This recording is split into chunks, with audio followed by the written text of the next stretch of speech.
Now at 4, we are tracking the possibility of storms moving through the state this evening. Those could bring hail, tornadoes, and gusty winds. Indianapolis Motor Speedway is buzzing for Fast Friday. Coming up, we go one-on-one with back-to-back Indianapolis 500 champ Josef Newgarden. You won't want to miss it. That's coming up. While the Pacers wait for their next playoff opponent, the Indiana Fever are on the eve of their season opener, a season with championship aspirations. We've got a preview coming up live from the Fieldhouse. All right, Rich, plus a big boost to Indiana manufacturing, the new partnership bringing jobs to the state. Live from Indy, you're watching 13 News on a Friday.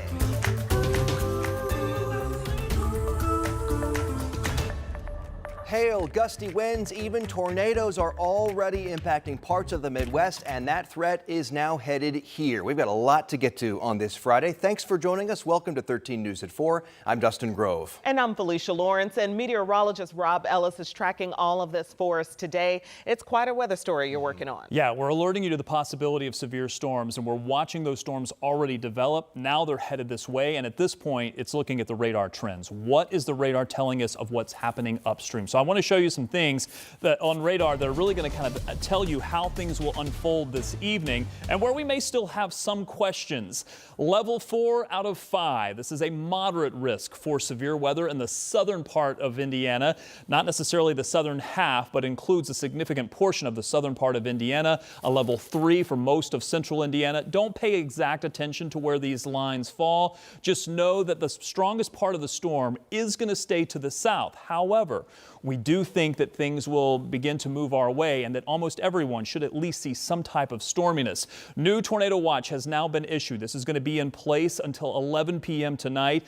That's going to be for the possibility of tornadoes later this evening. This is going to be a very quick moving system. Now, as far as going a little farther to the west, going upstream to see what's happening, look at the storms that are already moving through parts of the Midwest. Let me actually go back and show you that, because while the temperatures ahead of this are on the warmer side, as we look to those areas near St. Louis, which, by the way, has a tornado warning confirmed at the moment, moving through St. Louis. And keep this in mind. Every storm that we've seen so far today, almost all the storm reports, see all the little white circles there? Those are all hail reports. And some of these hail reports have been significant. I want to click on a couple of these because some of these have been large hail, 2, 3, 4-inch in diameter hail. We're talking about hail the size of baseballs.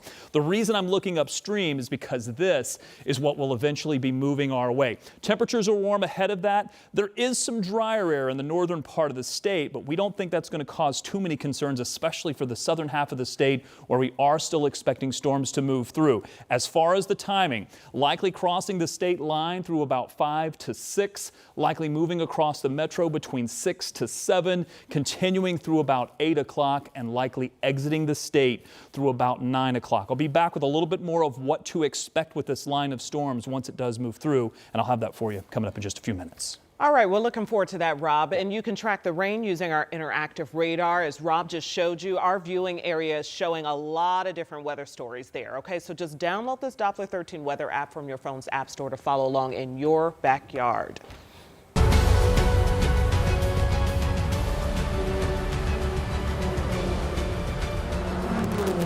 Big day at IMS. Fast Friday is here, and it has been beautiful to be out at the track today. Just one more day until Indy 500 qualifying. Yes, and all eyes, of course, are on Josef Newgarden as he goes for an historic three-peat as our champion. And of course, we all got on our black and our white. We got the memo here. Dominic Miranda went on one-on-one with Team Penske driver today. Hey everybody, welcome back to Indianapolis Motor Speedway. Joining me now, back-to-back Indy 500 champ of Team Penske, Josef Newgarden. Appreciate your time, sir. I know you're a very busy man. All right, Fast Friday is here, qualifying hot on its heels. How are you feeling about your car, your team, just everything going along with the month of May here? I feel good. I mean, we were in a press conference. I was just saying how happy I am to be here. I love this time of year.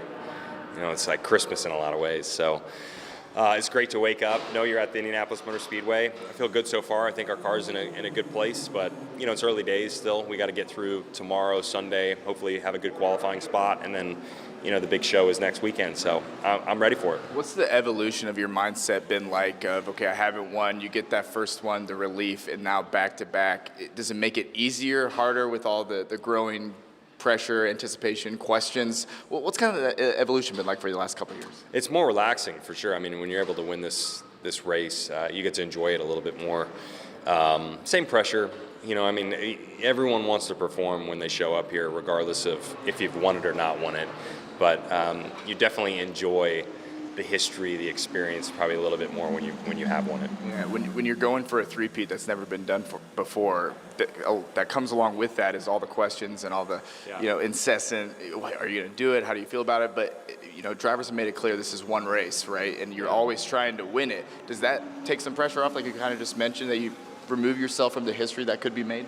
It just feels the same to me. You want to win Indy regardless of the circumstance. It'd be very cool to win it 3 times in a row. I feel the same pressure I always feel. I'm still a little nervous, like always. It just doesn't feel different. The magnitude of this race is the same every year, regardless. Absolutely. Okay, for qualifying, weather might play a role, especially the wind. How does that change your math, change your geometry a little bit with how it's going? And how difficult does that make it to plan and strategize? Yeah, the wind's going to be tough. I think today and tomorrow in particular, you've just got to hopefully build a little more margin into the car, give yourself a little cushion, maneuverability, if you will. The wind it makes it tricky. When it gets under the car, this thing turns into a bit of a sail. It's almost like an airplane in some ways. So, yeah, you're just trying to build some comfort in for that. All right, Team Penske's Josef Newgarden. We'll see if he can go 3 in a row. Appreciate your time, sir. Thank you so much. We will send it back to you and see if Josef Newgarden can get it done.